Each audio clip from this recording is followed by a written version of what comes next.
Hello students, welcome back in BBVN online class. हम हिंदी की class में पाठ 14 सबसे अच्छा पेड़ पढ़ रहे थे।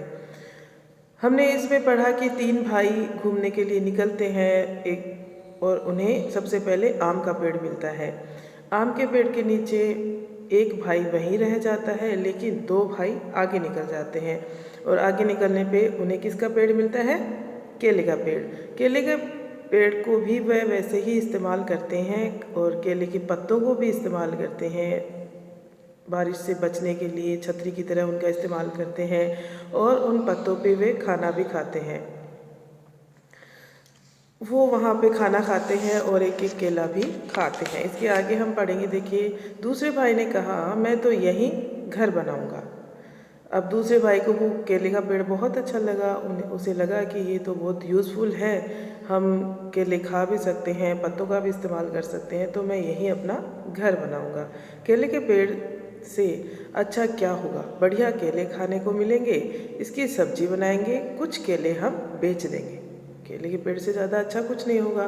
बढ़िया केले भी खाने को मिलेंगे, उसकी सब्जी भी बनाएंगे और कुछ केले हम बेच भी सकते हैं और उनके पैसे से हम चावल खरीद लेंगे और केले के पत्ते भी काम आ जाएंगे। आपने देखा ही केले के पत्ते किस किस तरह से उन्होंने इस्तेमाल किए हैं। इसलिए दूसरे भाई ने वहीं अपनी झोपड़ी बना ली।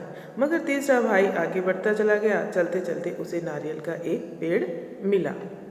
नारियल का पेड़ बहुत लंबा और पतला होता है। नारियल का पेड़ लंबा और पतला था। तीसरे भाई ने कहा कैसे प्यास लगी है। उसको बहुत भयंकर प्यास लगी थी। इतने में ही देखिए क्या होता है, टप एक नारियल जमीन पर टपक पड़ता है, यानी नारियल टूट के जमीन पर गिर जाता है।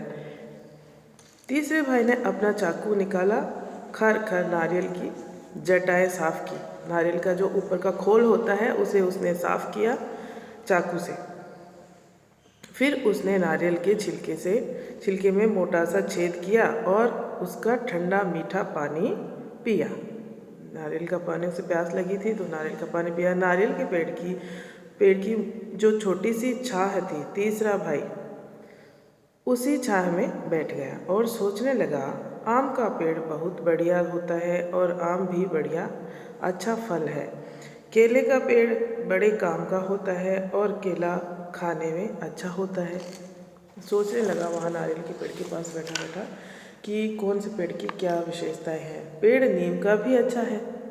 उसने सोचा पेड़ तो नीम का भी अच्छा है, इसका दातुन बड़ी अच्छी रहती है। दातुन यानी दांत साफ करने के काम आता है। उसकी टहनी से ही दांत साफ करते हैं।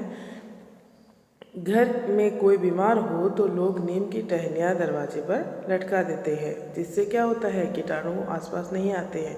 आपने सुना है कि नारियल जो नीम का पेड़ होता है उसकी पत्तियाँ बहुत ज़्यादा कड़वी होती है। उस कड़वाहट की वजह से उसमें ये गुण होता है कि मेडिसिन का काम करती है और जो भी कीटाणु हैं वो उनके आसपास नहीं आते। तो ऐसा इसलिए किया जाता है, उसके दरवाजे पे लटका दिया जाता है जो बीमार रहता है। मेरे पास नीम का पेड़ तो हो तो मैं उसकी टहनियाँ बेच सकता हूँ और पेड़ मुझे ठंडी छाँव भी देगा।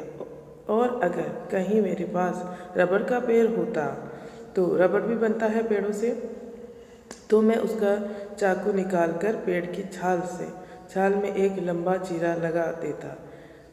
चीरे के तले में एक प्याला रख देता। पेड़ के दूध या रस को मैं प्याले में भर लेता। रस को पकाकर मैं रबर बनाता। देखिए किस तरह से रबर बनता है। जो रबर बनता है जिस पेड़ से, उसकी छाल को चीर दिया जाता है और उसमें से जो एक पदार्थ निकलता है, लिक्विड पदार्थ निकलता है, उसके नीचे कोई बर्तन रख दिया जाता है और उसमें उसे इकट्ठा कर दिया जाता है और फिर उस लिक्विड पदार्थ को गर्म करके उसका क्या बनाया जाता है? रबर बनाया जाता है। रबर में बेच देता। रबर से लोग गुब्बारे, टायर और तरह तरह की चीज़ें बना लेते हैं। अब आपको पता चला कि ये सारी चीज़ें जो है वो पेड़ों से ही बनती है। अच्छे पेड़ों की क्या कमी है? अच्छे पेड़ों की क्या कमी है? नारियल के पेड़ की ही सोचो। नारियल की जटाओं को काटकर मैं मोटी डोरियाँ बना सकता हूँ और डोरियों से मैं मजबूत चटाइयाँ भी बना सकता हूँ, है ना। मैं नारियल का पानी भी पी सकता हूँ। मैं नारियल की गरी यानी गिरी जो होती है नारियल के अंदर, पानी पीने के बाद भी उसके अंदर गिरी रहती है, हम गिरी बोलते हैं, यहाँ पे उसने गरी लिख रखा है। तो गरी खा सकता हूँ और कुछ गरी सुखाकर मैं खोपरा भी तैयार कर सकता हूँ। आपने खोपरा देखा है, सूखा नारियल देखा है, वो हम चटनी बनाने में और मिठाइयाँ बनाने में काम में लेते हैं नारियल को। तो सूखा नारियल उसी को सुखा के और उस जो गरी होती है गीली, उसको सुखा के वो बनाया जाता है सूखा नारियल, और गट वगैरह बनाए जाते हैं। और कुछ गरी सुखाकर मैं खोपरा भी तैयार करता हूँ। खोपरा भी होता है, उस खोपरे को पैर कर मैं गोले का तेल निकाल सकता हूँ, और खोपरे में से ही नारियल का तेल भी बनता है, तेल भी निकाल सकता हूँ। ठीक तो है, मेरे लिए तो यही पेड़ सबसे अच्छा है, मैं तो इसी के नीचे घर बनाऊँगा। अब मैंने डिसाइड किया कि मेरे लिए तो नारियल का पेड़ ही सबसे अच्छा है, मैं इसी के नीचे घर बनाऊंगा। इसलिए तीसरे भाई ने नारियल के तले अपनी कुटिया बनाई और मज़े से रहने लगा।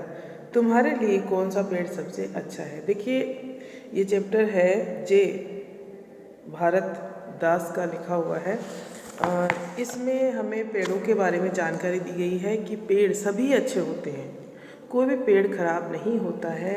चाहे वो नीम का पेड़ कड़वा ही क्यों ना हो, उससे भी बहुत सी दवाइयाँ बनती है, बहुत काम आता है वो। इसी तरह से हम बोलते हैं कि जो नारियल का पेड़ है वो किस काम का है, छाया नहीं होती है। लेकिन आपने देखा कि नारियल से क्या क्या चीज़ें बनती है और नारियल कितना काम आता है। इसी तरह रबर जिस पेड़ से बनता है वो भी बहुत काम आता है। तो पेड़ सारे के सारे ही काम के होते हैं। हम चाहे कोई भी पेड़ लगाएं और अगर कुछ भी नहीं बनता है तो भी हमें ऑक्सीजन देने के काम तो आते ही हैं। इसलिए हमें हमेशा क्या करना चाहिए? पेड़ लगाना चाहिए।